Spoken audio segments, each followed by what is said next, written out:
کتنے مسلمان ہیں جو خوش دلی کے ساتھ، خوش دلی کی بات کر رہا ہوں، خوش دلی کے ساتھ پوری زکوٰۃ رمضان شریف کے اندر وقت سے پہلے نکالتے ہیں؟ کتنے مسلمان ہیں؟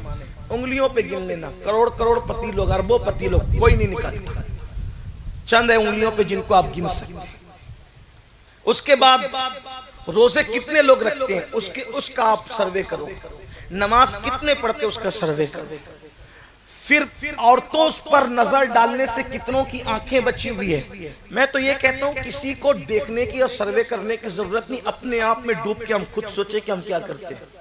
اور جو لوگ پوری زکوٰۃ نکالتے بھی ہیں ان کے لیے مسئلہ یہ ہے کہ جب نکالتے ہیں تو ان کا کلیجہ پھٹتا ہے کہ اتنی بڑی رقم میں کیسے نکال رہا ہوں۔ اور یاد رکھنا، اللہ کی راہ میں دینے کے بعد اگر دل بے چین ہوتا ہے تو اللہ اس کو قبول نہیں کرتا۔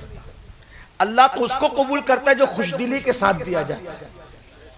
ہاں اب دیکھو چندہ تو لکھا دیا 50,000، لیکن اس کے بعد دل کے اندر ایک کھلبلی مچی ہوئی ہے کہ 50 لکھایا کیسے، کچھ کم کر لیتا تو اچھا ہوتا۔ میرا اللہ محتاج نہیں ہے۔ میں تو لوگوں سے کہتا ہوں اگر تیری دولت اللہ کی راہ میں لگ رہی ہے تو یہ اس کا کرم ہے کہ اس نے تجھے چن لیا ہے، ورنہ اس کے یہاں دولت مندوں کی کمی کیا ہے؟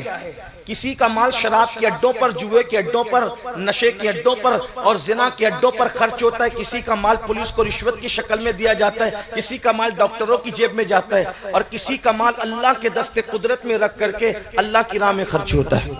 حدیث پاک میں آتا ہے جب تم اللہ کی راہ میں دیتے ہو، حدیث پاک ہے، جب تم اللہ کی راہ میں دیتے ہو تو لوگوں کے ہاتھ میں وہ تمہارا دیا ہوا بعد میں آتا ہے، پہلے وہ اللہ کے دست قدرت میں آتا ہے۔ پہلے اللہ اس کو خود وصول کرتا ہے اپنے دست قدرت میں، بعد میں دوسروں کے ہاتھ میں آتا ہے۔ ہاتھ کوئی ہو، پہلے خدا کے ہاتھوں میں تمہارا دیا ہوا وہ پہنچتا ہے، عطیہ، پیسہ، صدقہ، زکوٰۃ، اس کے بعد دوسروں کے ہاتھ میں پہنچتا ہے۔ اب اللہ کی راہ میں دینے کو سمجھتے کیا ہے؟ بلکہ یہاں تک فرمایا جو اللہ کی راہ میں دیتا ہے وہ اللہ کو قرض حسنہ دیتا ہے۔ آج تم اپنی حیثیت کے مطابق دے رہے ہو، کل اللہ تمہیں اپنی شان کے مطابق۔ جب صدیق اکبر افضل البشر بعد الانبیاء بالتحقیق، سیدنا صدیق اکبر نے جب سب کچھ دے دیا، کرتا بھی اتار کے دے دیا، ٹاٹ پہن لیا، اور جبریل نے آ کے یہ پوچھا کہ آپ ابو بکر سے پوچھو کہ کہیں دل چھوٹا تو نہیں ہو رہا ہے، کہیں دل میں کوئی تکلیف تو نہیں ہے کہ سب دے دیا اٹھا کر۔ دیکھ کر ابو بکر راضی ہے کہ نہیں، خوش ہے کہ نہیں؟ تو سرکار نے پوچھا ابو بکر، جبریل کو بھیج کر اللہ پوچھتا ہے کہ ابو بکر راضی ہے کہ نہیں، یا دل میں کچھ تنگی محسوس ہو رہی ہے؟ تو صدیق اکبر کہتے واللہ دینے سے پہلے جو خوشی تھی دینے کے بعد اس سے زیادہ دل میرا خوش۔ یہ ہوتا ہے دینے کا انداز، اور ہم دیکھ لیں کہ ہمارا دل کیا ہے۔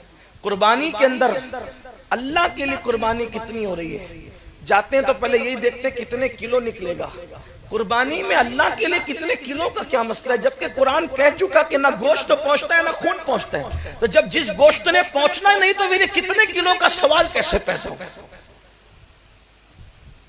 یہ ہنسنے کی نہیں، یہ بالکل سیریس لینے کی بات ہے۔